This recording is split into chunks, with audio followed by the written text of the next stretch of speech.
I hate washing my car.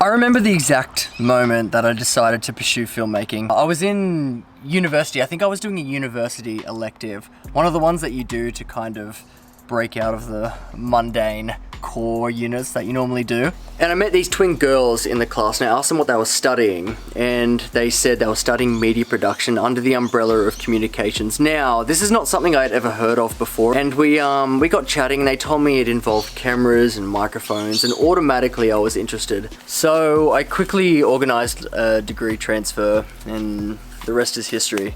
After I finished uni, I quit my job, which was, working at a grocery store.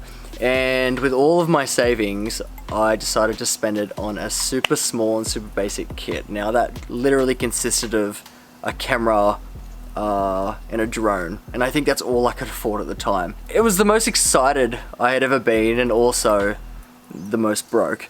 And with the footage that I would get, I would make super basic B-roll with, some nice music in the background. And I was impressed. But if I look back at it now, of course, it's trash. Now, shortly after my equipment arrived, I went on a holiday to a place called Toledo Beach.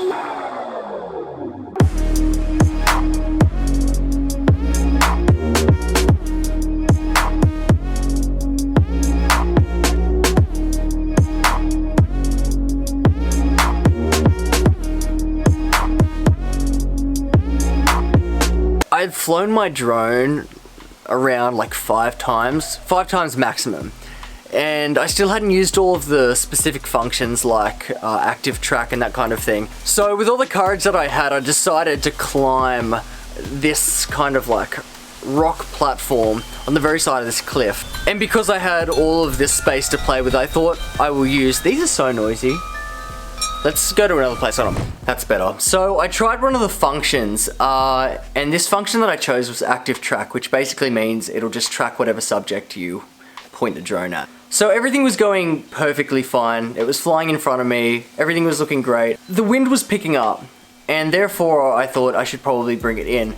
However, what I forgot was to turn the active track off. Therefore, instead of coming straight back to me, I was forcing it towards myself in a semi-circle motion, and it was heading straight for the cliff face. This drone that had cost me all of my savings, I could see flying so fast into the side of this cliff above. So I panicked. I could literally remember trying to steer the drone away with the top half of my body like it would somehow make a difference. And sure enough, it hit the top of the cliff. Now I ran down the cliff as fast as I could and cut up all my feet in the process to try and catch any debris that was falling down, any of the propellers or the body or the battery or whatever, because it was just like... And because I was young and had no money, obviously none of my equipment was insured. Now, apart from some hardcore scratches, some dents in the blade, and a loose battery, everything's pretty okay. Probably one of the best outcomes that I could have anticipated. After this incident, I was so turned off of flying this drone. Now, I know how this might sound, but there was a greater lesson to be learnt that day.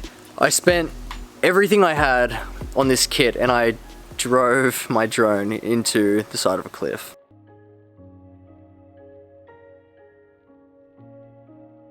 Sometimes we invest so much time or money or thought into an idea, a goal, or even a person.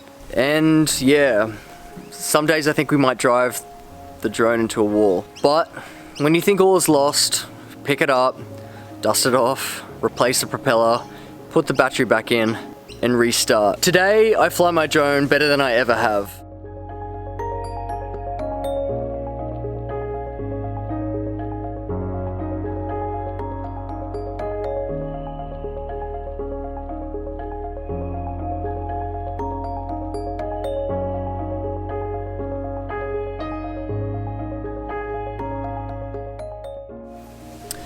and so will you. Ciao.